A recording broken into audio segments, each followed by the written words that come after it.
Alléluia. Merci Seigneur. Merci à l'équipe de louange de nous avoir conduits dans ce moment. J'espère que vous allez bien, filles et fils du roi, que la semaine a bien commencé pour vous, que la semaine se déroule bien. Je prie que le Saint-Esprit, après l'enseignement 1 de la semaine passée, a continué à faire son travail en vous, a continué à vous édifier et a continué à vous aider à développer des racines solides pour porter tout ce qui a été planté en vous. Juste quelques annonces rapides. Il n'y en a pas beaucoup pour aujourd'hui. Juste un petit rappel que le mois de mai est un mois assez chargé. On va vous rappeler les différentes activités qu'on a prévues dans l'agenda. Donc, ce vendredi, nous aurons le premier vendredi guérison et restauration du mois.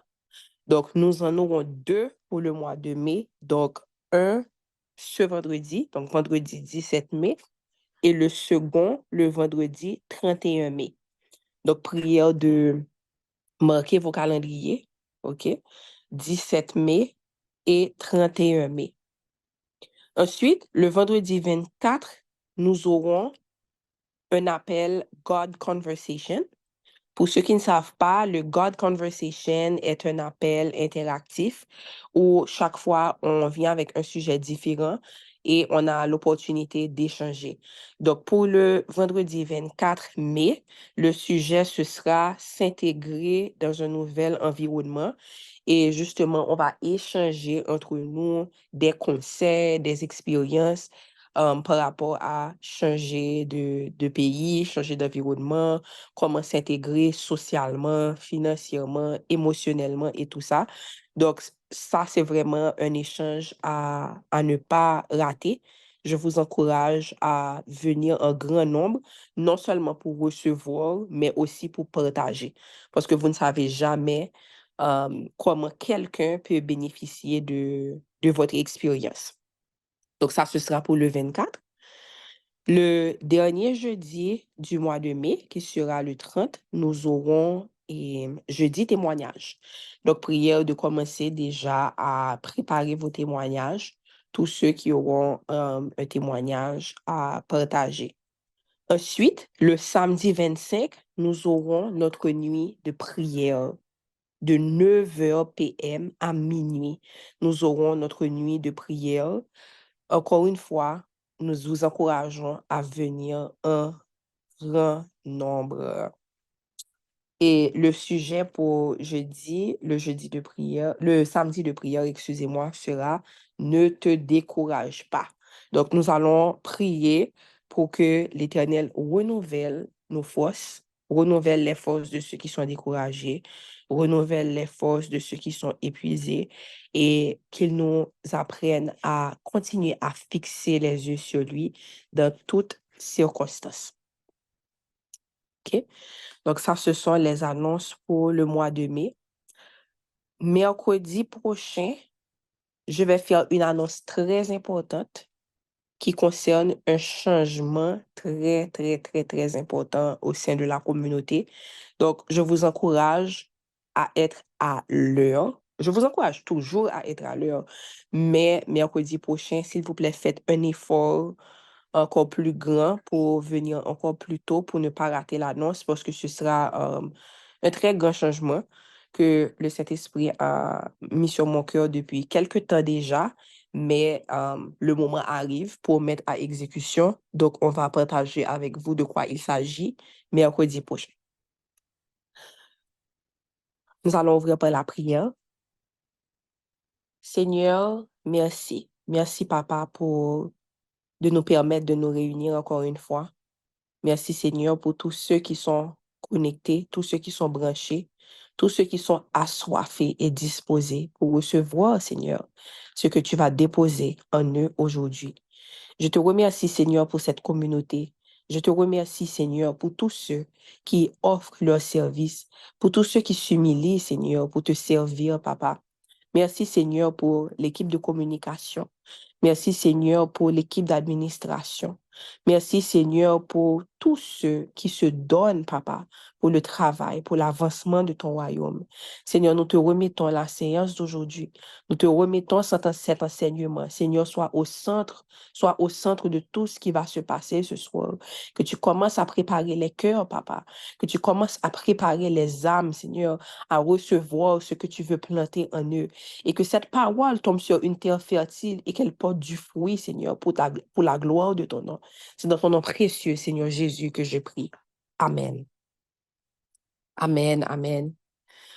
Soyez bénis, filles et fils du roi. Comment allez-vous? Comment a commencé la semaine pour vous?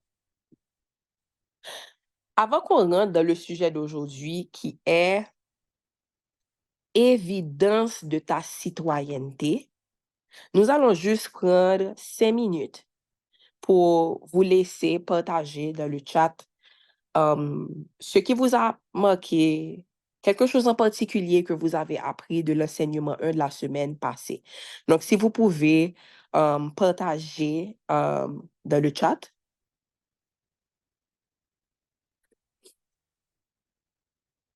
Donc, rapidement, on va seulement prendre 5 minutes pour ça.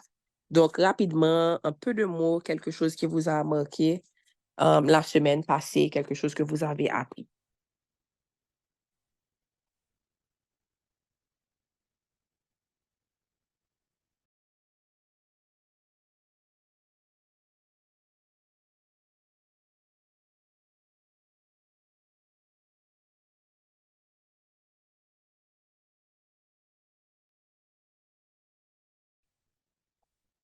OK, Annie a dit il n'y a pas de démocratie dans un royaume. Jennifer est la même chose. Ah, OK.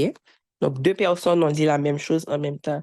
OK, on a appris qu'il n'y a pas de démocratie dans le système du royaume. OK. Jessica dit qu'on est citoyen du royaume avant même qu'on soit né. Mhm.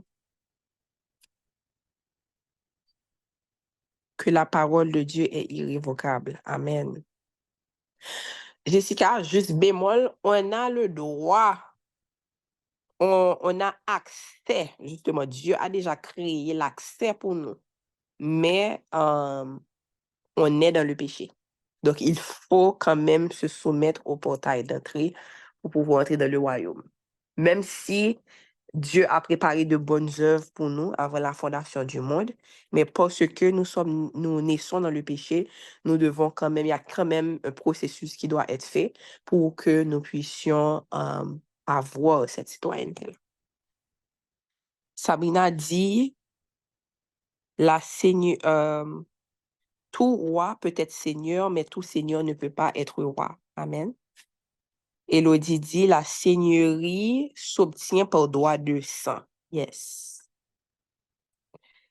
Annie says, just like a country can come rescue its citizens on foreign soil, they can also bring you back to give you correction if you're not acting right. Yes. Amen. Amen. Donc, tout ça, c'est bien. Tout ça, ce sont de bons rappels. Matthieu dit, en tant que citoyens du royaume, nous serons toujours le bienvenu. C'est ça. Le Père est toujours prêt à accueillir les fils prodigues. Jeff dit, quand le roi se prononce, ses paroles ont valeur de déclaration divine, que sa bouche n'aille donc pas à l'encontre du droit. Proverbe 16, verset 10. Oui. Lucas dit, Dieu est Seigneur dans son royaume et seulement lui peut imposer les conditions d'entrée. Amen. Perpétue, Dieu a créé Adam et Ève pour gouverner le royaume des cieux. Ils ont désobéi, il a donc envoyé Jésus, son Fils unique, pour accomplir le principe établi. Yes, because he is God. Amen. Le royaume a toujours son pouvoir sur nous partout où nous sommes. Franzo partage clé pour entrer dans le royaume, nous soumettre à la porte d'entrée, nous soumettre aux lois d'entrée, reconnaître ton état en dehors du royaume. Sans Christ, tu ne peux rien. Et numéro 4, devenir un enfant. Capacité d'adaptation. Très bien, ça c'est une très bonne récapitulation. OK. OK, tout ça, ce sont de bonnes réponses. Je vais demander à Jean-Luc de lire pour nous en français la prière de la communauté avant qu'on entame l'enseignement numéro 2. Donc, Jean-Luc, s'il te plaît, si tu peux lire pour nous Colossiens 1, versets 9 à 14. C'est pour cela, c'est pour cela que nous aussi, mes amis, c'est pour cela que nous aussi, depuis le jour où nous en avons été informés, nous ne cessons de prier Dieu pour vous et de demander que vous soyez remplis de la connaissance de sa volonté, en toute sagesse et intelligence spirituelle, pour marcher d'une manière digne du Seigneur et lui être entièrement agréable, portant des fruits en toutes sortes de bonnes œuvres et croissant par la connaissance de Dieu, fortifiés à tous égards par sa puissance glorieuse, en sorte que vous soyez toujours et avec joie persévérants et patients. Rendez grâce au Père qui vous a rendu capable d'avoir part à l'héritage des saints dans la lumière, qui nous a délivrés de la puissance des ténèbres et nous a transportés dans le royaume du Fils de son amour, en qui nous avons la rédemption, la rémission des péchés. Parole du Seigneur. Amen. Amen. Merci, homme de Dieu. Mm. Donc, l'enseignement aujourd'hui a pour titre Évidence de ta citoyenneté. Nous avons parlé la semaine passée de comment obtenir ta citoyenneté. Et aujourd'hui, nous allons parler de l'évidence. C'est quoi les évidences qui font que nous puissions reconnaître que quelqu'un est un citoyen du royaume de Dieu? OK? Et nous allons voir 5 points différents. Je vous demande, comme d'habitude, d'être disposé, d'avoir de quoi prendre des notes, OK? Être prêt à souligner, écrire, noter pour pouvoir retourner facilement vers les points que nous allons couvrir aujourd'hui. Je vais demander à quelqu'un, s'il vous plaît, de prendre pour moi Éphésiens 2 dans la version Louis II. De lire pour nous Éphésiens 2 dans la version Louis II. Oui, vas-y, Jenica. Ok. Éphésiens 2. Éphésiens 2, Louis II. Vous étiez morts par vos offenses et par vos péchés, dans lesquels vous marchiez autrefois, selon le train de ce monde, selon le prince de la puissance de l'air, de l'esprit qui agit maintenant dans les fils de la rébellion. Nous tous aussi, nous étions de leur nombre, et nous vivions autrefois selon les convoitises de notre chair, accomplissant les volontés de la chair et de nos pensées. Et nous étions par nature des enfants de colère, comme les autres. Mais Dieu, qui est riche en miséricorde, à cause du grand amour dont il nous a aimés, nous qui étions morts par nos offenses, nous a rendus à la vie avec Christ. C'est par grâce que vous êtes sauvés. Il nous a ressuscités ensemble et nous a fait asseoir ensemble dans les lieux célestes en Jésus-Christ, afin de montrer dans les siècles à venir l'infinie richesse de sa grâce par sa bonté envers nous en Jésus-Christ. Car c'est par la grâce que vous êtes sauvés, par le moyen de la foi. Et cela ne vient pas de vous, c'est le don de Dieu. Ce n'est point par les œuvres, afin que personne ne se glorifie. Car nous sommes son ouvrage, ayant été créés en Jésus-Christ pour de bonnes œuvres, que Dieu a préparées d'avance afin que nous les pratiquions. C'est pourquoi, vous, autrefois païens de la chair, appelés incirconcis par ceux qu'on appelle circoncis, et qui le sont en la chair par la main de l'homme, souvenez-vous que vous étiez en ce temps-là sans Christ, privés du droit de cité en Israël, étrangers aux alliances de la promesse, sans espérance et sans Dieu dans le monde. Mais maintenant, en Jésus-Christ, vous qui étiez jadis éloignés, vous avez été rapprochés par le sang de Christ, car il est notre paix, lui qui, des deux, n'en a fait qu'un, et qui a renversé le mur de séparation, l'inimitié, ayant anéanti par sa chair la loi des ordonnances dans ses prescriptions, afin de créer en lui-même avec les deux un seul homme nouveau, en établissant la paix, et de les réconcilier l'un et l'autre en un seul corps, avec Dieu par la croix, en détruisant par elle l'inimitié. Il est venu annoncer la paix à vous qui étiez loin, et la paix à ceux qui étaient près. Car par lui, nous avons les uns et les autres accès auprès du Père dans un même esprit. Ainsi donc, vous n'êtes plus des étrangers, ni des gens du dehors, mais vous êtes concitoyens des saints, gens de la maison de Dieu. Vous avez été édifiés sur le fondement des apôtres et des prophètes, Jésus-Christ lui-même étant la pierre angulaire. En lui, tout l'édifice, bien coordonné, s'élève pour être un temple saint dans le Seigneur. En lui, vous êtes aussi édifiés pour être une habitation de Dieu en esprit. C'est ici la parole de l'Éternel. Amen. Amen. Je trouve que le livre d'Éphésiens est vraiment un bon complément au chapitre Jean 1 pour vraiment comprendre la nouvelle nature que nous avons en Christ.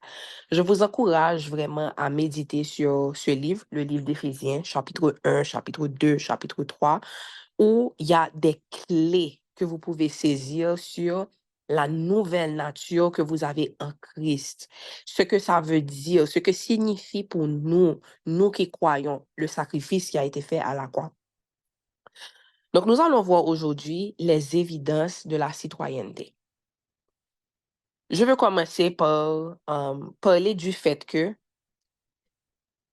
il y a certaines dénominations chrétiennes qui parlent de l'évidence du salut et qui, selon leurs croyances, disent que l'évidence que nous avons été sauvés, c'est de parler en langue. Donc, il y a certaines dénominations qui pensent et qui prêchent que quelqu'un qui n'a pas parlé en langue, c'est quelqu'un qui n'a pas été sauvé, car la seule évidence d'avoir reçu le Saint-Esprit, c'est de parler en langue. Il y a beaucoup de débats qui se font autour de cela, OK? Et nous allons parler aujourd'hui, je ne vais pas commencer par dire ce que nous, à Dasok, nous croyons, mais nous allons commencer à voir les évidences de la citoyenneté et à la conclusion, nous allons voir et déclarer ce que nous croyons être les évidences de la nouvelle nature, les évidences de notre citoyenneté, les évidences que nous avons une patrie céleste. La première évidence de notre citoyenneté, c'est notre mode de pensée. Un citoyen du royaume de Dieu aura un mode de pensée conforme au royaume. Nous allons commencer par prendre Romains 12, verset 2. Romains 12, verset 2 nous dit, dans la version Louis II, « Ne vous conformez pas au siècle présent, mais soyez transformés par le renouvellement de l'intelligence, afin que vous discerniez quelle est la volonté de Dieu, ce qui est bon, agréable et parfait. » Ne vous conformez pas au siècle présent, mais soyez transformés par le renouvellement de l'intelligence, ou nous pouvons aussi dire par le renouvellement de vos pensées, afin que vous discerniez quelle est la volonté de Dieu, ce qui est bon, ce qui est agréable et ce qui est parfait. Au premier enseignement, nous avons parlé de la loi de territoire. Nous avons parlé de ce que ça veut dire être citoyen Nous avons parlé de la définition d'un royaume, de l'autorité que le roi ou la reine exerce sur le territoire qu'il gouverne, pas vrai? Donc aujourd'hui, nous allons vraiment parler de l'influence. Parce que nous avons dit que un royaume est un territoire spécifique où un roi ou une reine exerce une influence totale sur le peuple, sur les lois, sur la culture de tout ce qui est à l'intérieur de ce territoire. Pas vrai? Donc aujourd'hui, l'enseignement d'aujourd'hui va vraiment nous montrer qu'est-ce que ça veut dire l'influence et comment Dieu exerce l'influence sur ceux qui appartiennent à son territoire. Et nous voyons que le premier signe, c'est le mode de pensée.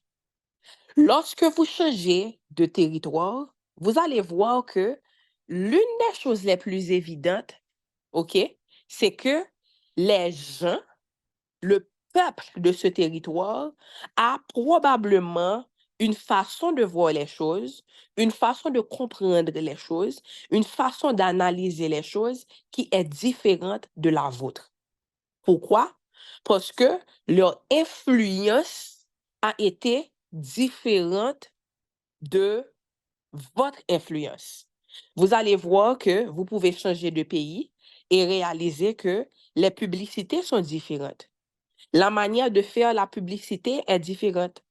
La manière de faire le advertising est différente. Pourquoi? Ça, c'était l'une des premières choses que j'avais apprises en classe de marketing international. Que vous pouvez voir que la même compagnie a une façon différente de partager son message dépendant du pays où le message doit être partagé, dépendant de la clientèle. Donc, McDonald's n'aura pas la même façon de communiquer son message lorsque c'est aux États-Unis et lorsqu'il s'agit de l'Inde. Parce que les gens ont une façon de penser qui est différente. Donc, pour pouvoir communiquer un message et faire en sorte que ce message ait le même résultat, il faut qu'il y ait des changements adaptés à la manière de penser des gens auxquels on s'adresse. On est là jusqu'à présent? Dans l'essence, ça peut être la même chose, mais vous allez voir que la façon de penser, la façon d'analyser l'information sera différente parce que vous n'avez pas la même influence. OK? En tant qu'enfant de Dieu, nos pensées sont renouvelées par la parole de Dieu à travers la puissance du Saint-Esprit. Prenez note, en tant qu'enfant de Dieu, nos pensées sont renouvelées par quoi? La parole de Dieu à travers la puissance du Saint-Esprit. Donc, un enfant de Dieu, né de nouveau, citoyen du royaume, co-héritier avec Christ, a une façon de penser qui est influencée par la parole de Dieu à travers la puissance du Saint-Esprit qui ouvre son intelligence à la parole. Il faut non seulement avoir la parole de Dieu, mais il faut aussi que par la puissance du Saint-Esprit, que notre intelligence et nos pensées soient ouvertes aux Écritures pour qu'on ait la compréhension de ce que Dieu nous communique. Et nos pensées, par conséquent, seront influencées par cette parole à travers la puissance du Saint-Esprit. Ça veut dire quoi? Ça veut dire que ce que nous pensons de nous-mêmes, ce que nous pensons de ce qui se passe autour de nous, révèle si réellement nous sommes des citoyens du royaume.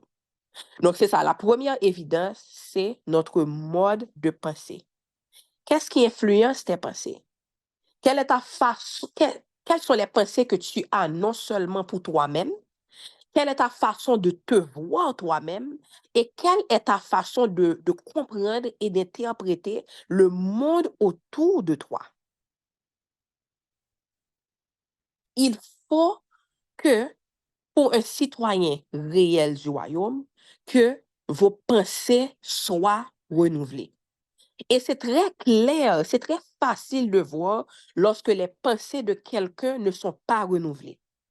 La première chose que vous allez remarquer chez quelqu'un qui n'a pas des pensées renouvelées, c'est que cette personne n'a pas une liberté véritable.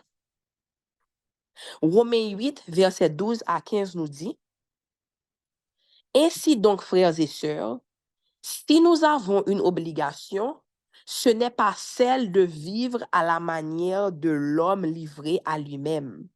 Car si vous vivez à la manière de l'homme livré à lui-même, vous mourrez. Mais si, par l'esprit, vous faites mourir les actes mauvais que vous accomplissez dans votre corps, vous vivrez. Car ceux qui sont conduits par l'Esprit de Dieu sont fils de Dieu. En effet, vous n'avez pas reçu un esprit qui fait de vous des esclaves et vous ramène à la crainte. Non, vous avez reçu l'esprit en conséquence de votre adoption par Dieu comme ses fils et ses filles. Car c'est par cet esprit que nous crions Abba, c'est-à-dire Père. Romains 8, versets 12 à 15.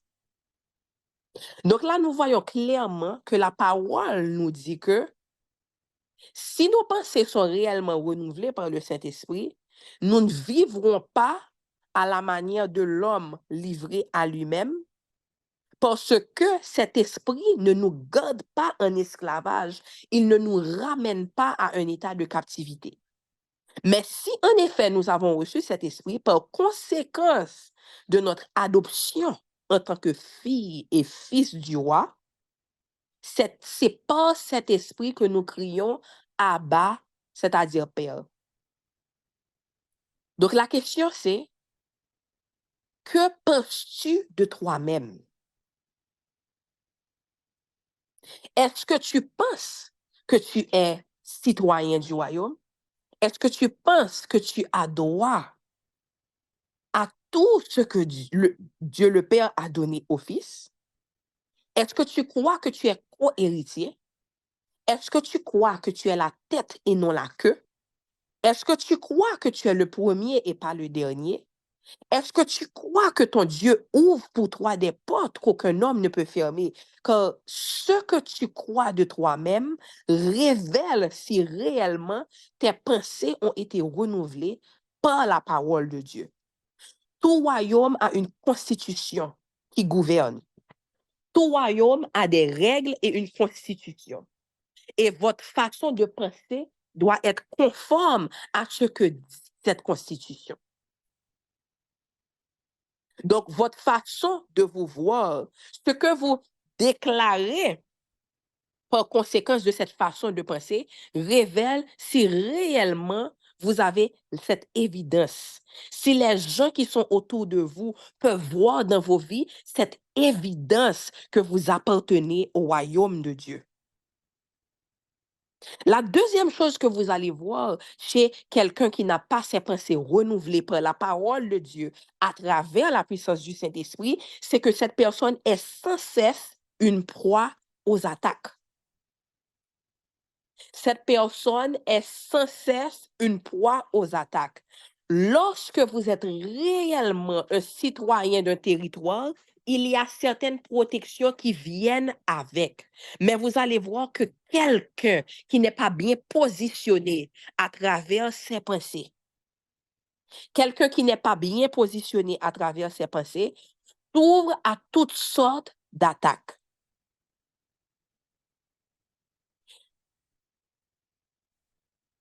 Nous allons voir dans 2 Corinthiens 10, 2 Corinthiens 10, versets 3 à 5. Sans doute, nous sommes des hommes et nous vivons comme tels. Mais nous ne menons pas notre combat d'une manière purement humaine. Car les armes avec lesquelles nous combattons ne sont pas simplement humaines. Elles tiennent leur puissance de Dieu qui les rend capables de renverser des forteresses.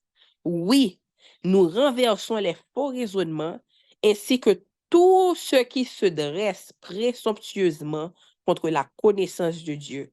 Et nous faisons prisonnière toute pensée pour l'amener à obéir à Christ. Amen.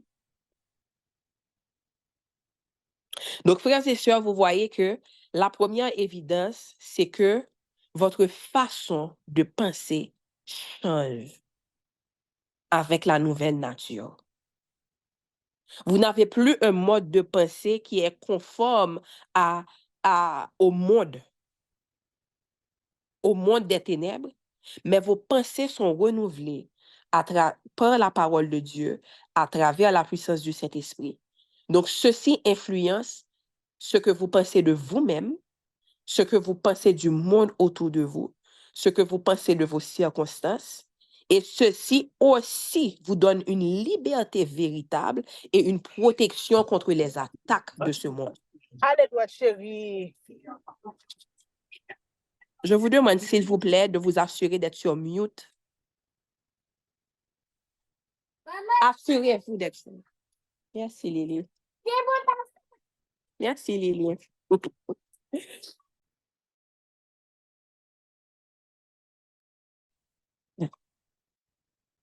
Pendant que je demande d'être sur mute, j'ai eu une petite visite. OK. Donc, nous voyons que nos pensées sont renouvelées à travers la parole de Dieu par la puissance du Saint-Esprit. Et ceci est l'une des premières évidences que nous avons réellement eu une nouvelle nature.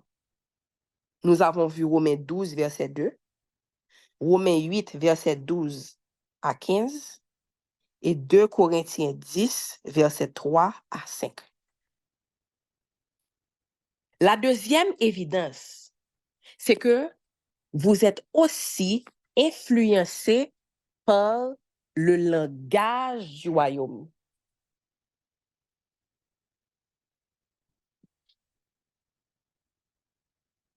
Évidence numéro 2, vous êtes influencé par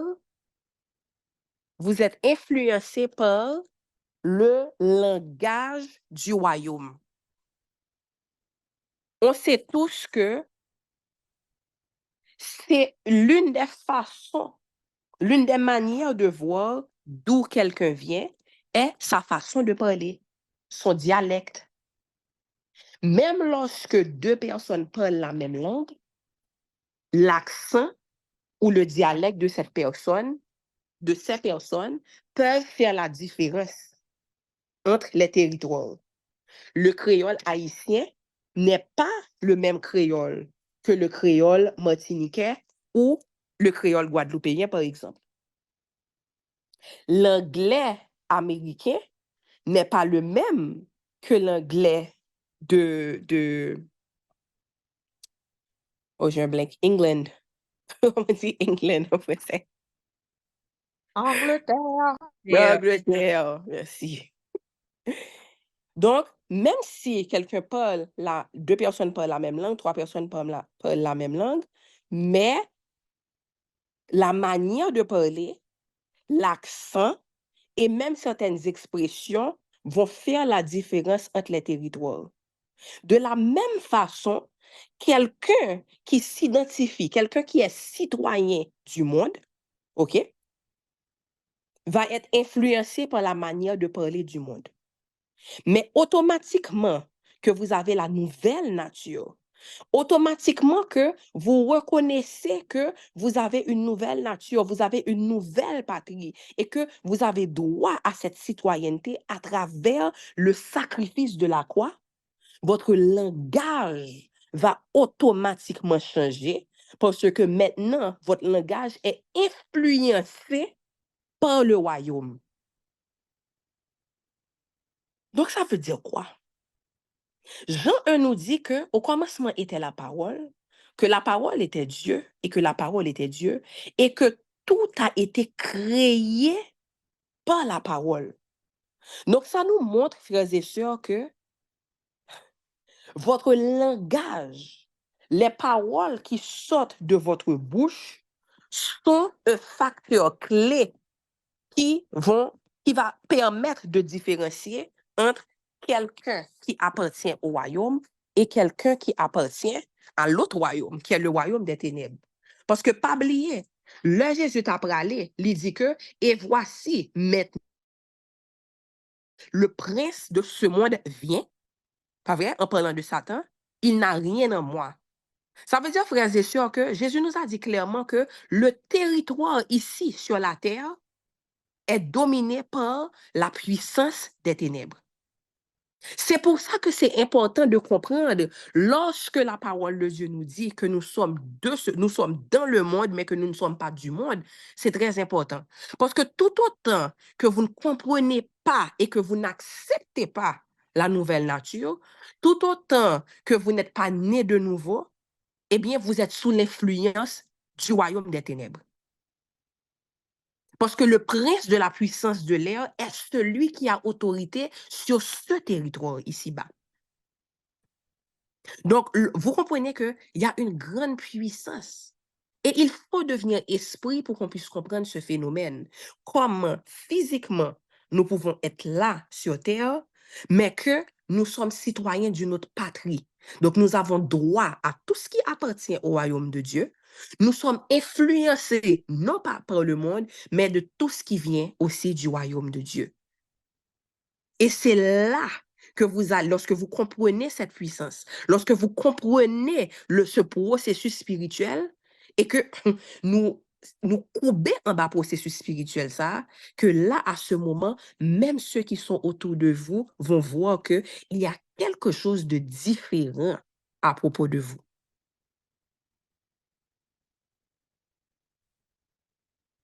Amen. La parole de Dieu nous dit dans Proverbe 18, verset 21, la mort et la vie sont au pouvoir de la langue. Qui aime se répandre en paroles mangera les fruits qu'elles auront produits. La mort et la vie sont au pouvoir de la langue. Qui aime se répandre en paroles mangera les fruits qu'elles auront produits. Frères et sœurs, si le monde a été créé par la parole de Dieu, si l'univers a été créé par la parole de Dieu et qu'il nous a créés à son image, nous devons comprendre aussi que nous aussi, notre parole a un pouvoir. Qu'est-ce qui sort de nos bouches en tant qu'enfants de Dieu? Car notre façon de parler, les mots qui sortent de notre bouche sont aussi une évidence. Lorsque tu es citoyen d'un territoire, la preuve de ta citoyenneté peut se retrouver dans ta façon de parler, dans ta façon de t'exprimer. OK? Et c'est quoi la source de nos paroles? La source de nos paroles est notre cœur. Donc, notre langage ne peut pas changer avant que notre cœur soit changé. Dans Ézéchiel 36, versets 25 à 27, la parole de Dieu nous dit, « Je répandrai sur vous une eau pure, afin que vous deveniez purs. Je vous purifierai de toutes vos souillures et de toutes vos idoles. Je vous donnerai un cœur nouveau et je mettrai en vous un esprit nouveau. J'enlèverai de votre être votre cœur de pierre et je vous donnerai un cœur de chair. Je mettrai en vous mon propre esprit et je ferai de vous des gens qui vivent selon mes lois, qui obéissent à mes commandements pour les appliquer. » Amen. Est-ce que nous là? Est-ce que vous suivez? Dieu ne peut pas changer ta façon de parler, il ne peut pas changer tes paroles s'il ne change pas d'abord ton cœur. Les paroles qui sortent de ta bouche révèlent si oui ou non Tu as réellement laissé Dieu opérer les changements en toi. Ézéchiel 36, versets 25 à 27. Pour que le changement arrive à ta bouche, pour que le changement arrive aux paroles que tu prononces, il faut d'abord que le changement se fasse dans ton cœur. Et vous pouvez dire ce que vous voulez, mais automatiquement il y a un certain langage que quelqu'un va avoir. Li te met dit nous que li né de nouveau. Li te met un monde qui chita sous ban l'église chaque dimanche. Li te met un monde qui a servi dans différents ministères. Mais oui ou non, vous allez me dire si il y a certaines expressions que cette personne peut utiliser qui vont automatiquement vous faire douter de son salut. Amen. C'est comme si Jeff savait. Le prochain verset qu'on va lire, c'est Luc 6, verset 45. L'homme bon tire de bonnes choses du bon trésor de son cœur, et le méchant tire de mauvaises choses de son mauvais trésor. Car c'est de l'abondance du cœur que la bouche parle. Ça commence avec le cœur. Et c'est pour ça que lorsque Dieu décrit au prophète Ézéchiel comment les changements allaient arriver par l'Esprit, il a dit que je vous laverai d'une eau pure, ok? Et vous serez purs.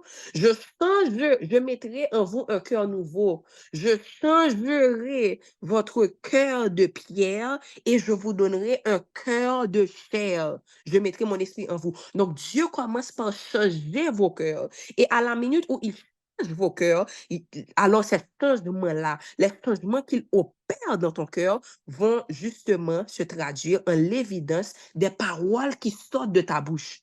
Car c'est l'abondance du cœur que ta bouche parle.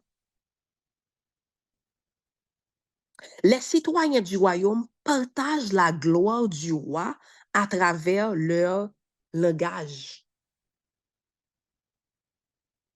Ça ne suffit pas de dire que tu es né de nouveau. Ça ne suffit pas de montrer que tu sers dans différents ministères.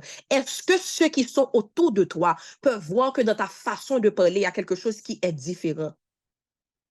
Une source, tu ne peux pas avoir de l'eau douce et de l'eau salée qui sortent de la même source, c'est impossible. La parole de Dieu nous dit.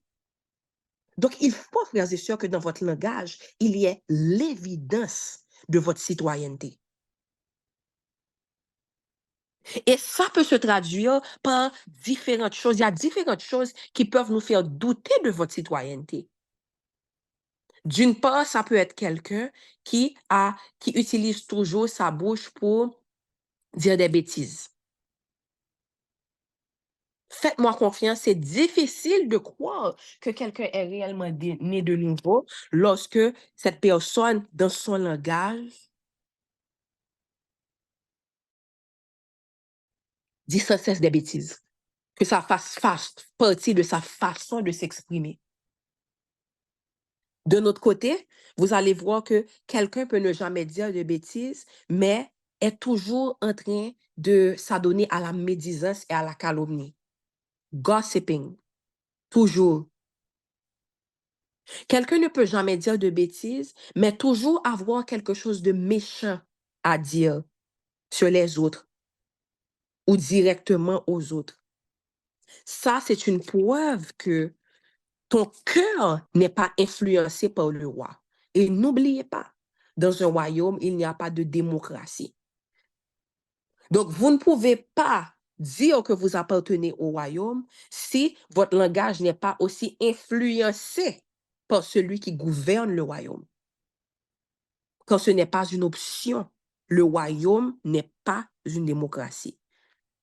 Psaume 19, verset 15 nous dit, « Reçois favorablement les paroles de ma bouche et les sentiments de mon cœur, ô Éternel, mon rocher et mon libérateur. Est-ce que ce qui sort de ta bouche est agréable à Dieu? » Et ça, c'est une invitation à rentrer en vous-même. Est-ce que peut-être vous dites que vous aimez Dieu, vous êtes toujours là, vous faites partie de la communauté, peut-être même que vous servez dans un département, Mais que lorsqu'on parle de ça, en rentrant en vous-même, le Saint-Esprit est en train de vous montrer que votre langage ne reflète pas le royaume. Colossiens 4, versets 5 et 6. Colossiens 4, versets 5 et 6 nous dit: Conduisez-vous avec sagesse envers ceux du dehors et rachetez le temps. Que votre parole soit toujours accompagnée de grâce, assaisonnée de sel, afin que vous sachiez comment il faut répondre à chacun. Ça dit quoi? Aux gens du dehors. Parce que si vous appartenez au royaume, vous devez aussi influencer à travers vos pensées, à travers vos paroles, ceux qui sont au dehors du royaume. Éphésiens 4, versets 29 et 30.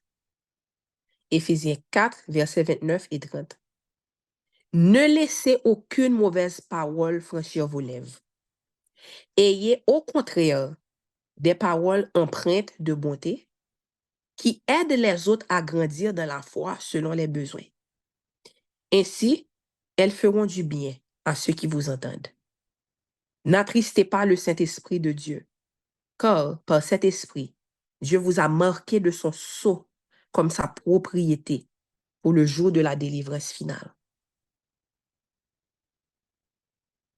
Amen.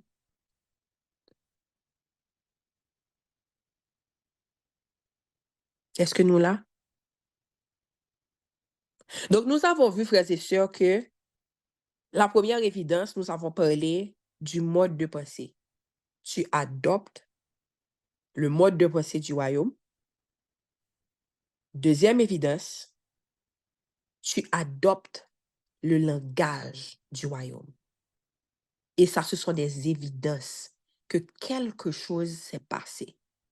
Ce sont des évidences que votre citoyenneté a changé. Le point numéro 3, c'est que vous adoptez la culture du royaume. Culture ou mode de vie. Vous adoptez la culture ou le mode de vie du royaume. C'est quoi la culture? La culture est la manifestation de la nature du gouvernement à travers le mode de vie et la morale des citoyens. Je reprends. La culture, c'est la manifestation de la nature du gouvernement à travers le mode de vie et la morale des citoyens.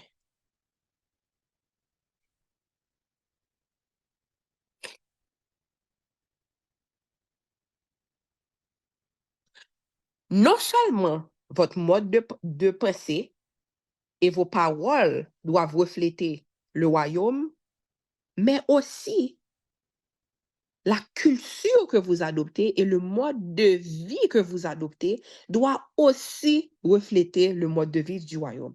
Nous allons voir ensemble dans Philippiens 1, versets 27 à 30. Philippiens 1, versets 27 à 30. Quoi qu'il en soit, menez une vie digne de l'évangile de Christ, un vrai citoyen de son royaume. Soulignez ça, un vrai citoyen de son royaume.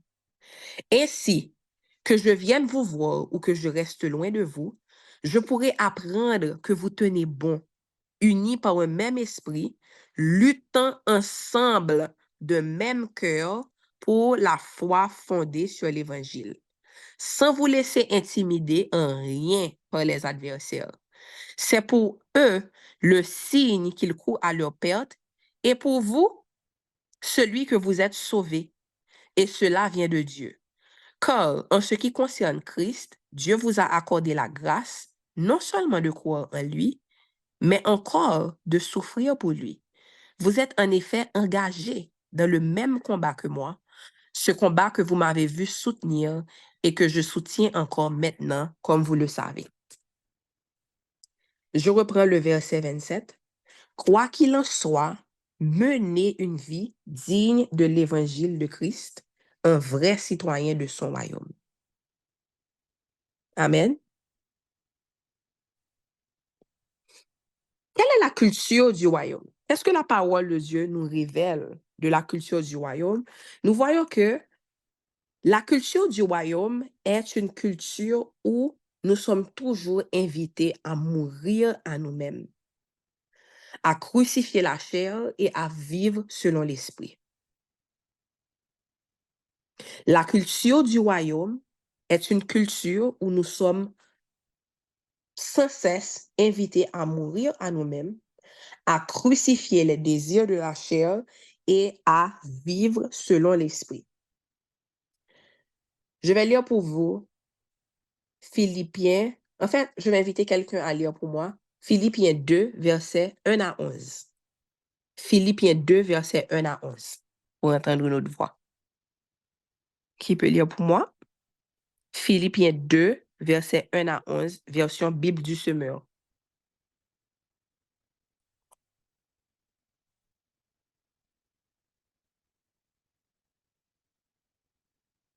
Philippiens 2, versets 1 à 11, version Bible du Semeur. Je peux lire, Ouais, vas-y. ça m'a trouvé rapidement. Bien, le verset 11.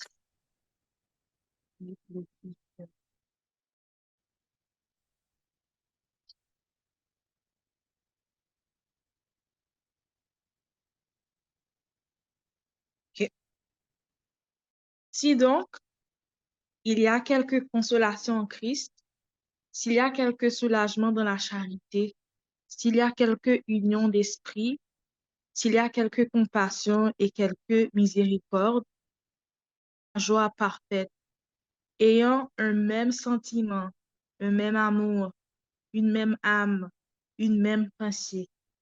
Ne faites rien par esprit de parti ou par vaine gloire, mais que l'humilité vous fasse regarder les autres comme étant au-dessus de vous-même, que chacun de vous, au lieu de considérer ses propres intérêts, considère aussi ceux des autres. Ayez en vous les sentiments qui étaient en Christ, lequel, existant en forme, n'a point regardé comme une proie à arracher d'être égal avec Dieu, mais s'est dépouillé lui-même en prenant une forme de serviteur, devenant semblable aux hommes, et ayant paru comme un simple homme, il s'est humilié lui-même, se rendant obéissant jusqu'à la mort, même jusqu'à la mort de la croix. C'est pourquoi aussi Dieu l'a souverainement élevé et lui a donné le nom qui est au-dessus de tout nom, afin qu'au nom de Jésus, tout genou fléchisse dans les cieux, sur la terre et sous la terre, et que toute langue confesse que Jésus-Christ est Seigneur, à la gloire de Dieu le Père.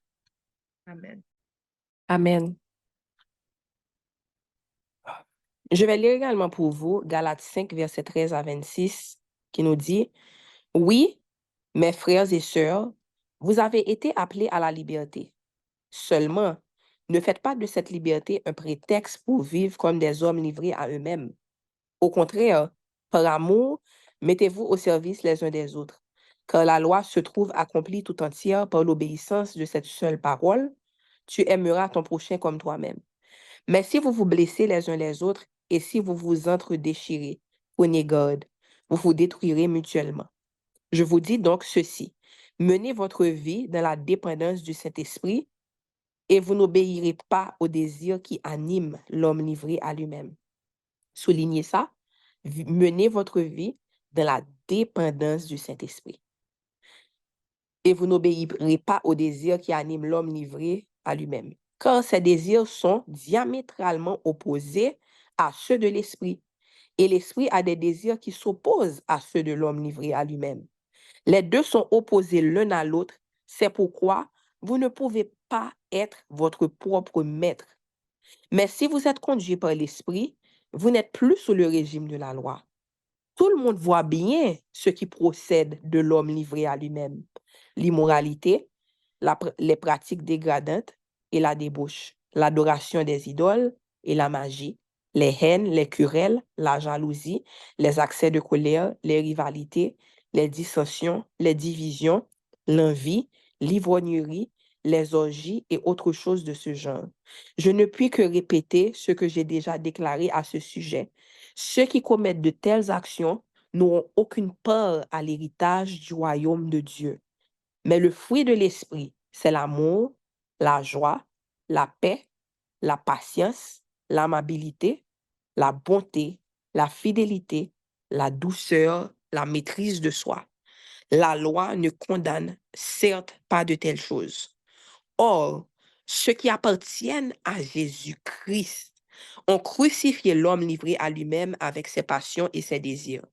Puisque l'Esprit est la source de notre vie, conduisons-nous selon sa volonté. Ne soyons pas vaniteux et évitons de nous provoquer les uns les autres et de nous jalouser mutuellement. Amen. Amen, amen, amen. Frères et sœurs, celui qui appartient vraiment au royaume de Dieu, il protège ses sens. Pourquoi? Parce qu'il sait que nous sommes influencés par nos sens. Nous sommes influencés par ce que nous écoutons, nous sommes influencés par ce que nous regardons et nous sommes aussi influencés par les lieux et les gens que nous fréquentons. Donc, un citoyen du royaume sait que tout ce qui a accès à ses sens a le pouvoir d'influencer sa culture et son mode de vie. Amen. Tout ce qui a accès à ses sens a la capacité d'influencer sa culture et son mode de vie. C'est pour cela qu'un réel citoyen du royaume ne va pas, comme l'apôtre Paul disait dans le passage de Galates qu'on vient de lire, il ne vit pas comme l'homme livré à lui-même. Il sait que tout ce qui doit avoir la capacité ou l'accès pour influencer sa culture, son mode de vie, ses pensées et son langage doit directement venir de la parole de Dieu. Et c'est pour ça que le citoyen du royaume est sélectif. Le citoyen du royaume n'a pas une porte ouverte à toute autre chose. Le citoyen du royaume a des boundaries. Le citoyen du royaume ne se comporte pas comme l'homme, la femme qui est dans le monde. Je vais vous lire Matthieu 5, versets 27 à 30. Et que ce verset soit un verset clé, une boussole pour vous, qui met le standard pour comment vous devez vivre votre vie en tant qu'homme et femme de Dieu. Mais avant, je commence par vous dire, frères et sœurs, que si le monde ne peut pas facilement voir que vous êtes différents, il y a un problème. Vous ne pouvez pas être citoyen du monde, vous ne pouvez pas être citoyen du royaume et qu'il n'y ait pas une différence flagrante, qu'il y ait comme une confusion. Ah, je ne savais pas que tu étais chrétien. Ah, je ne savais pas que tu servais Dieu. Ah, je ne connais pas où tu es de l'église, etc. Ça veut dire qu'il y a une confusion, il y a une contamination dans la culture, dans ton mode de vie. Je vais lire pour vous Matthieu 5, versets 27 à 30, et vous allez voir comment Jésus nous appelle à une transformation radicale. Radicale. Matthieu 5, versets 27 à 30. Jésus qui parle. Vous avez appris qu'il a été dit, tu ne commettras pas d'adultère. Eh bien, moi, je vous dis, si quelqu'un jette sur une femme un regard chargé de désir, il a déjà commis adultère avec elle dans son cœur. Par conséquent, si ton œil droit te fait tomber dans le péché, arrache-le et jette-le au loin, car il vaut mieux pour toi perdre un de tes organes que de voir ton corps entier précipité en enfer. Si ta main droite cause ta chute, coupe-la et jette-la au loin. Il vaut mieux pour toi perdre un de tes membres que de voir tout ton corps jeté en enfer. Frères et sœurs, je veux qu'on aille au-delà de un homme qui regarde une femme. Parce que Jésus parlait à des hommes à ce moment-là, mais le principe qu'il enseigne à travers ce verset va bien au-delà de ça. Ça nous parle à tous. On voit que Jésus nous dit que si vous êtes réellement mes disciples, si vous voulez réellement rentrer dans le royaume de Dieu, il faut que votre culture, il faut que votre mode de vie soit radical pour le royaume. Il faut que vous soyez prêts à retrancher tout ce qui est pour vous une occasion de chute. Il ne suffit pas de vivre une vie de chrétien tiède pour dire, ah, je fais ça, mais au moins je ne fais pas ça. Ah, je ne suis pas infidèle dans mon mariage, mais au moins j'entretiens des pensées de luxure. Il faut que lorsqu'on est réellement un citoyen du royaume, on a un radar. Dès que ces choses viennent, parce que ces choses vont venir, parce qu'on vit dans la chair. Mais quand ça vient, vous n'êtes pas juste passif, comme quoi c'est quelque chose qui est normal. Qu'est-ce qui influence votre culture? Il y a un homme de Dieu qui a, gloire à Dieu, radicalement changé. Et lorsque vous regardez sa vie, il n'y a aucun doute que c'est un homme de Dieu. Mais avant, il disait qu'avant, il avait cette mentalité que de pousser garçon, tu dois quand même avoir un petit quelque chose à côté. Et la personne avec qui il sortait à cette époque, il a même dit ça. Il a dit ça carrément. Que cette personne doit déjà savoir que c'est un principe, que depuis que tu es un homme, soit tu vas toujours garder un petit quelque chose à côté, soit il faut que tu entretiennes une conversation avec une fille pour te sentir, je ne sais pas comment. Comme quoi, il y a toujours quelque chose, même si ça n'arrive pas physiquement, mais il y a quelque chose. Et si vraiment, si vous voyez cet homme-là maintenant, vous n'allez même pas pouvoir croire que c'est quelqu'un qui pensait comme ça.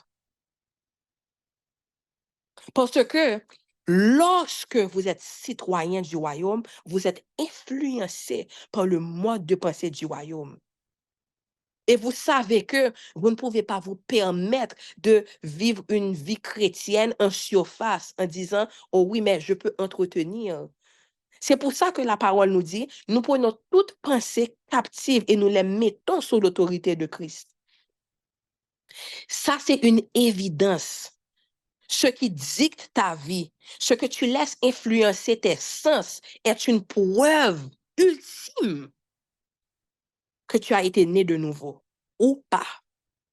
Ou pas. Tu ne peux pas avoir été visité par le Saint-Esprit. Tu ne peux pas avoir été scellé par le Saint-Esprit et toujours avoir un certain mode de pensée. C'est impossible. Et je vous dis, frère en Christ, sœur en Christ, parce que je sens depuis quelques semaines depuis quelques mois, en fait, le Saint-Esprit presse ça sur mon cœur. Que je vais être beaucoup plus, mon mari et moi, on sera beaucoup plus impliqués dans les relations qui se passent dans la communauté. Parce que on sent ce poids de vous protéger de choses qui peuvent complètement détruire votre vie. Je vous donne cette clé. Il y a des choses qui sortent de la bouche d'une femme. Il y a des choses qui sortent de la bouche d'un homme qui doivent carrément vous faire voir que c'est à couper immédiatement. Même si Dieu aurait pu vous donner une confirmation que cette personne est la personne avec qui vous allez peut-être vous marier, oui. Mais il y a des choses, tout de suite, vous mettez le standard. Si c'est vraiment quelque chose que Dieu a confirmé, n'a tourné ensemble. Vous devez couper immédiatement. You have to set the tone and the standard for the kingdom. Tu ne peux pas... C'est de l'abondance du cœur que la bouche parle. Donc, il y a de bagages on moun dit, je vous garantis, si nous pas couper ça immédiatement, vous allez ouvrir des portes à l'ennemi pour détruire votre vie. Vous n'avez pas besoin d'attendre une deuxième explication, que la personne le redise une deuxième fois. Il y a des choses que quelqu'un dit qui vous montrent clairement ce qu'il y a dans son cœur. Et vous devez mettre un terme immédiatement.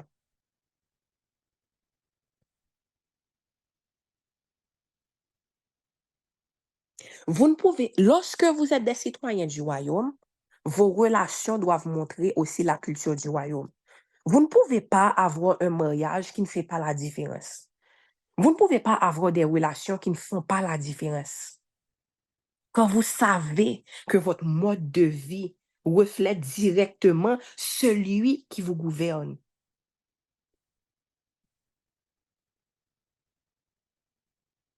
Amen. Nous devons développer en tant que fille du roi, en tant que fils du roi, une culture de sainteté. Nous devons développer une culture de sainteté, a culture of holiness. Il faut que tu refuses de servir deux maîtres. Celui qui veut réellement servir Dieu reconnaît que son cœur, sa dévotion ne peut être divisée. Il faut que la culture du royaume se reflète à travers ton mariage. Il faut que la culture du royaume soit évidente à travers tes amitiés. Il faut que la culture du royaume soit évidente à travers tes activités. Il faut que la culture du royaume soit évidente à travers tes loisirs. Il faut que la culture du royaume soit évidente à travers les choix de ce que tu écoutes. Il faut que la culture du royaume soit évidente à travers ce que tu choisis de regarder. Est-ce que tu es un, entre guillemets, chrétien du dimanche? Est-ce que tu es un chrétien du mercredi? Parce que, frères et sœurs, la citoyenneté n'est pas temporaire. Et n'oubliez pas que nous n'avons pas de démocratie dans le royaume. Il faut que l'influence du roi, il faut que l'influence de celui qui gouverne et qui a autorité et influence suprême sur ta vie soit reflétée dans toute la culture de ta vie. Amen. Amen. Comme l'homme de Dieu vient de dire, passe du temps avec les concitoyens, passez du temps avec vos cellules. Amen. Des fois, on a cette pensée-là que on peut se réunir sur le Zoom, mais I don't want to hang out with Christians. Je ne veux pas vraiment faire des activités. Je me sens que le c'est pas les mercredis, le c'est pas les dimanches, faut ta entouré de monde qui pille, je ne sais pas quoi. Attention, attention. Parce que lorsque vous êtes entouré de personnes qui sont aussi influencées par le royaume, vous allez avoir des gens qui peuvent vous corriger. Vous allez avoir des gens qui peuvent vous soutenir. Vous allez avoir des gens qui peuvent même vous influencer pour devenir encore meilleur. Parce que n'oubliez pas que la parole de Dieu nous dit de travailler à notre salut. C'est-à-dire que juste parce que vous êtes sauvés, juste parce que là, maintenant, le Saint-Esprit travaille dans vos vies, ça ne veut pas dire que vous n'avez plus rien à apprendre. Chaque jour, nous sommes transformés de plus en plus en l'image de Dieu. Ça veut dire qu'on a toujours des choses à apprendre.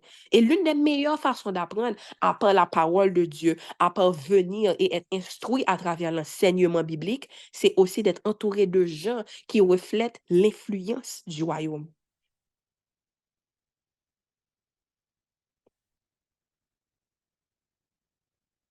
Amen. Une culture de sainteté. 1 Jean 2, versets 15 à 17, nous dit. 1 Jean 2, versets 15 à 17. N'aimez pas le monde, ni rien de ce qui fait partie de ce monde. Si quelqu'un aime le monde, l'amour pour le Père n'est pas en lui. En effet, tout ce qui fait partie du monde, les mauvais désirs qui animent l'homme livré à lui-même, la soif de posséder ce qui attire les regards et l'orgueil qui inspire les biens matériels, tout cela ne vient pas du Père, mais du monde. Or, le monde passe avec tous ses attraits, mais celui qui accomplit la volonté de Dieu demeure éternellement. Lorsque vous réalisez ces traits en vous, que vous avez les désirs, plus les désirs deviennent forts en vous, les désirs que vous savez qui ne viennent pas de Dieu, vous devez vous demander quelle porte a été ouverte.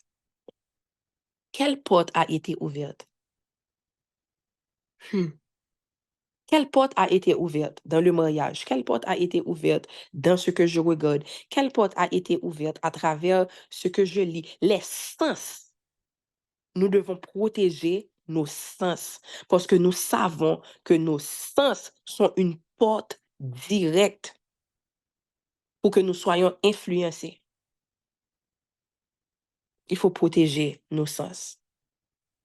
Lorsque vous voyez la soif de posséder les choses qui attirent les regards, lorsque vous faites des choses juste pour avoir l'applaudissement des hommes, lorsque vous voyez que votre service ne vient pas d'un cœur sincère, mais d'un désir d'être honoré devant les hommes, alors vous savez qu'il y a une influence mondaine qui est rentrée.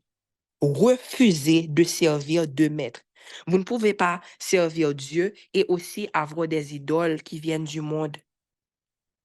Ça, c'est la preuve de votre citoyenneté. Que sans cesse, vous mourrez à vous-même. Sans cesse, vous mettez le royaume au-dessus de vous-même. Sans cesse, vous décidez de crucifier la chair. Sans cesse, vous décidez de vous éloigner de tout ce qui ne reflète pas la culture du royaume. Sans cesse, vous mettez une barricade pour vos pensées. Vous dites que je ne veux pas faire le strict minimum. Je ne veux pas juste vivre une vie où on dit juste que, ah, ok, il n'y a personne qui a pu me voir ou bien dire que j'ai fait quelque chose contre mon mari ou contre ma femme. Je ne veux pas seulement ça. But if I am a citizen of the kingdom and I serve the king who sees my mind, si j'ai des pensées de luxure, je dois reconnaître que ça aussi, c'est quelque chose que je dois mettre au pied de la croix. Je ne peux pas juste dire, oh oui, depuis que ça paraît d'une façon. Mais je dois dire, sonde-moi, ô Dieu, toi qui sondes les cœurs, toi qui gouvernes toutes choses dans ma vie. Si réellement il gouverne toutes choses dans ta vie, tu vas l'inviter dans tous les aspects de ta vie. À ce moment-là, c'est là que le changement sera vraiment réel. Parce que le changement ne se fera pas seulement avec ce qui frappe la vue des hommes, mais ça va rentrer à l'intérieur de toi pour faire un travail profond. Profond. Et là, ce sera vraiment une preuve de ta citoyenneté. Je vais vous demander 10 minutes supplémentaires pour qu'on puisse couvrir rapidement les deux derniers points. Le point numéro 4. Une autre évidence, ce sont les traits physiques des citoyens du royaume. Traits physiques des citoyens du royaume. Évidence physique. Pas vrai?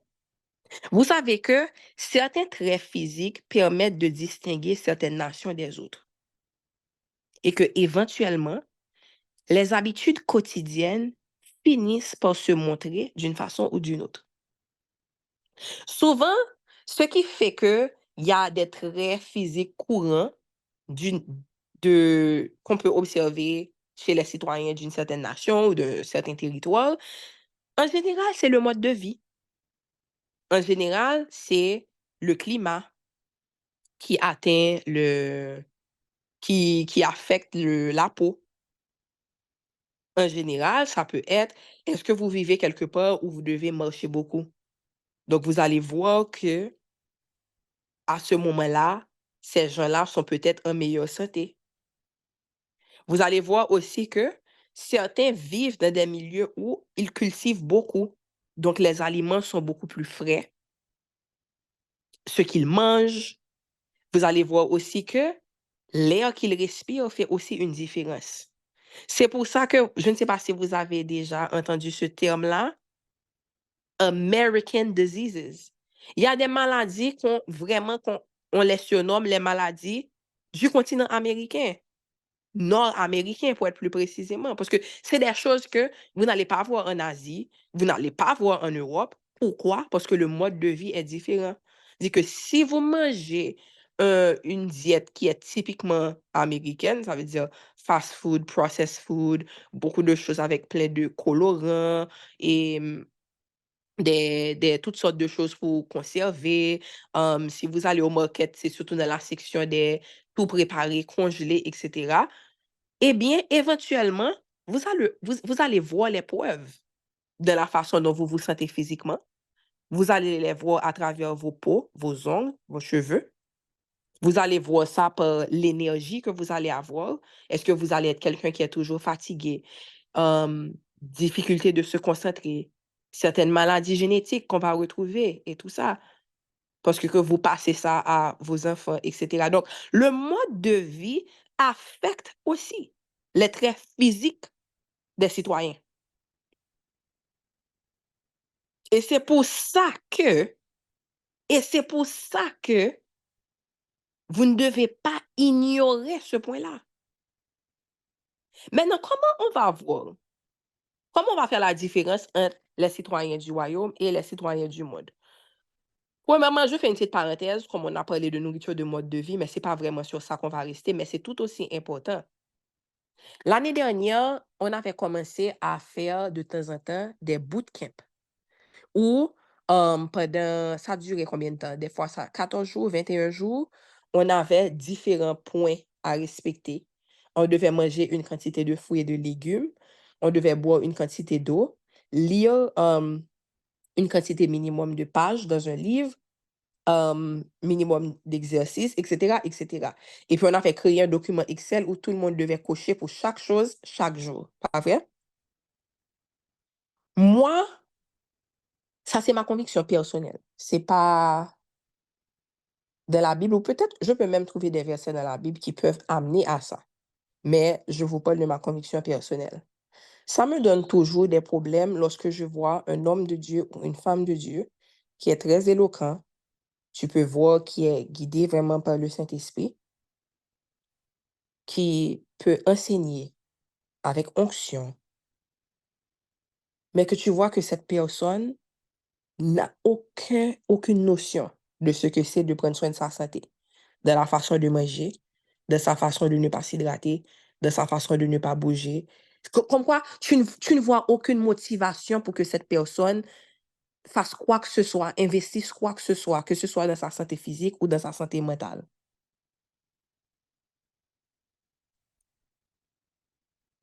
Unlimited screen time, parce que, guys, je vous dis que trop de temps avec les écrans, ça vous affecte beaucoup plus que ce que vous pensez. Et je pense que là, s'il y a 118 personnes sur l'appel, peut-être que 100 d'entre nous, moi y compris, sont addictés. Parce que moi, je dois mettre des limites claires et des balises claires pour limiter mon temps d'écran. Ce n'est pas quelque chose qui vient naturellement. Je dois planifier ça. Je dois être intentionnel. Ça veut dire quoi? C'est une addiction. Et nous tous, presque là, nous avons cette addiction-là. Ça veut dire que lorsque quelqu'un décide de prendre soin de sa santé mentale, émotionnelle, physique, émotionnelle, ça demande quoi? Puisque vous avez, la majorité d'entre vous, adopté un mode de vie qui reflète la culture du monde ou de la société dans laquelle vous êtes, ça demande de faire des changements radicaux et de intentionnellement sortir de ce mode de vie. Si vous n'êtes pas intentionnel, vous n'allez jamais avoir des résultats. Les gens qui sont vraiment intentionnels, ce sont des gens qui planifient. Vous allez voir que ces gens-là planifient qu'est-ce qu'ils vont manger pendant le mois. Comment, s'ils disent que oh, je veux manger plus de fruits, de légumes, c'est pas seulement dire ça. Comment je vais faire? Donc, est-ce que je vais mettre des salades? Est-ce que je vais préparer des touffés de légumes? Est-ce que je vais mettre dans un smoothie? Comment je vais faire? Quelqu'un qui lance des buts, des objectifs en l'air comme ça, moi, je pense que c'est des formations professionnelles parce que je coach les gens. je vois toujours que quelqu'un qui a ça, mais qui n'a pas un plan de comment, ça ne va jamais durer. Je suis toujours sûre, c'est garanti, ça ne va pas durer parce que tu n'as pas un plan. Tu ne peux pas dire que tu vas faire quelque chose, mais sans avoir le comment, la stratégie et la méthode pour pouvoir être consistant là-dedans. Il faut être intentionnel. Donc maintenant, de la même façon,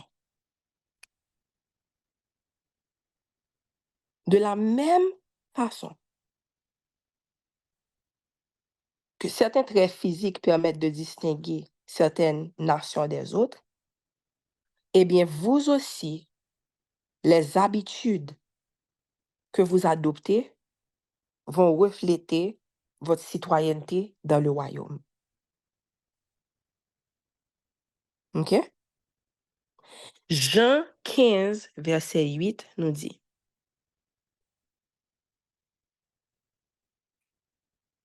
si vous produisez du fruit en abondance et que vous prouvez ainsi que vous êtes vraiment mes disciples, mon Père sera glorifié aux yeux de tous. Ça veut dire quoi? Il faut l'évidence. Il faut porter du fruit. Il ne suffit pas, mais il y a quelque chose de physique. Il y a quelque chose qui doit se voir pour que ceux qui vous voient que vous appartenez au royaume. Dans Exode 34, versets 29 à 35, on voit que le visage de Moïse avait été illuminé. Ça, c'est une manifestation physique. Pourquoi? Parce qu'il avait été dans la présence de Dieu. Exode 34, versets 29 à 35 nous dit, « Puis Moïse redescendit du mont Sinaï, tenant en main les 2 tablettes de l'acte de l'alliance. Il ne savait pas que la peau de son visage était devenue rayonnante pendant qu'il s'entretenait avec l'Éternel. Aaron et tous les Israélites regardèrent Moïse et s'aperçurent que la peau de son visage rayonnait. Ils eurent peur de s'approcher de lui. Alors Moïse les appela. Aaron et tous les chefs de la communauté revinrent vers lui et s'entretinrent avec eux. Après cela, tous les Israélites s'approchèrent de lui et il leur transmit tous les commandements que l'Éternel lui avait donnés sur le mont Sinaï. Quand il eut terminé de parler avec eux, il se couvrit le visage d'un voile. Lorsqu'il se rendait devant l'Éternel pour s'entretenir avec lui, il ôtait le voile jusqu'à ce qu'il ressorte de la tente. À sa sortie, il communiquait aux Israélites les ordres qu'il avait reçus.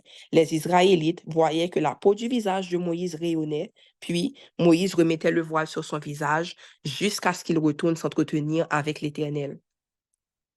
Dites dans le chat, quelque chose s'est passé. Il faut qu'il y ait une évidence que quelque chose s'est passé. Il faut qu'il y ait une évidence que votre mode de vie a changé, que vous avez été influencé par la façon de faire du royaume. Quelque chose s'est passé et il faut que ça soit évident. Dieu ne visite jamais un peuple. Dieu ne met jamais son empreinte sur un peuple pour qu'il n'y ait pas de fruit, pour qu'il n'y ait pas une évidence. De la même façon, le Saint-Esprit planta Jésus en Marie après la visite de l'ange. Après ça, Dieu est le Dieu qui donna la faveur à Daniel, il donna la faveur à Joseph. Parce que lorsque Dieu a son empreinte sur quelqu'un, lorsque Dieu a son empreinte sur un peuple, il faut qu'il y ait une évidence que quelque chose s'est passé. Et ça peut même se voir physiquement. Et c'est pour ça que j'ai utilisé ce verset dans Exode, pour vous montrer que oui, c'est possible. Le même Dieu qui fit rayonner par sa simple présence le visage de Moïse est le Dieu qui agit encore dans nos vies. Donc vous devez croire, oui, vous pouvez croire. Vous pouvez croire qu'il peut avoir des manifestations physiques. Les maladies peuvent être guéries. L'anxiété s'en va. Vous êtes imprégné d'une paix qui surpasse toute intelligence. Vous souriez plus. Vous n'êtes plus oppressé par les problèmes et les circonstances de la vie.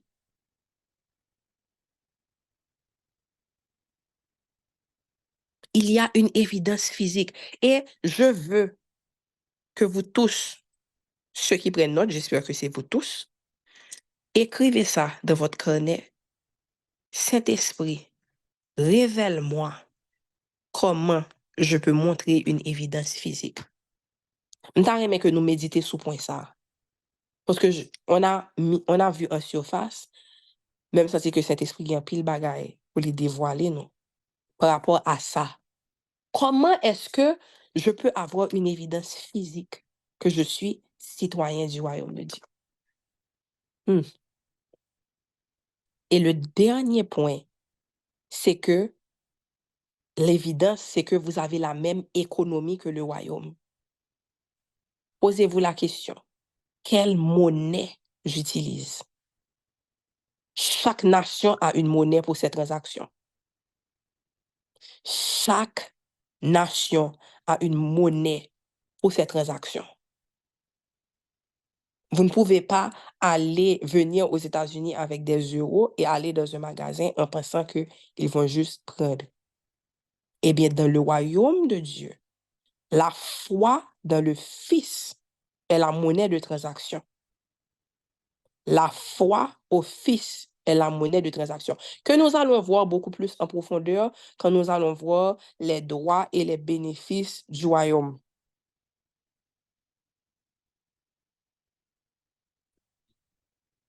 Nous allons voir ça bientôt dans les droits et les bénéfices du royaume. Donc, il faut que l'économie.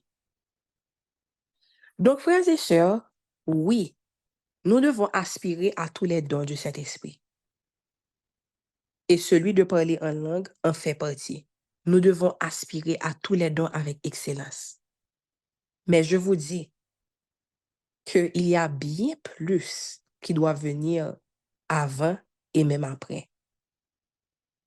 La vraie évidence du territoire auquel vous appartenez se voit dans le changement de votre mode de pensée.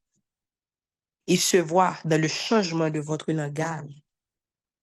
Il se voit dans votre culture et dans votre mode de vie.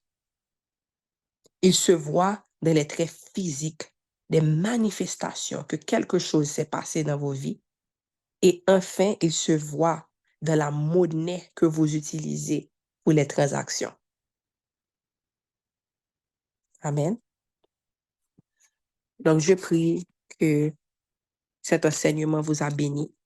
La semaine prochaine, nous allons voir les droits et les bénéfices de citoyens.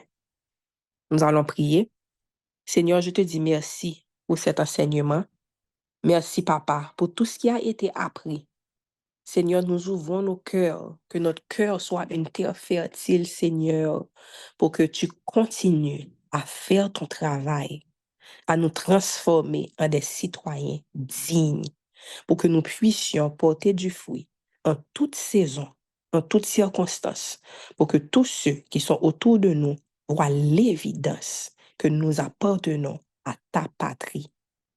Alléluia. Dans ton nom précieux, Seigneur Jésus, nous prions. Amen. Je vais vous demander, s'il vous plaît, la semaine prochaine, venez plus tôt.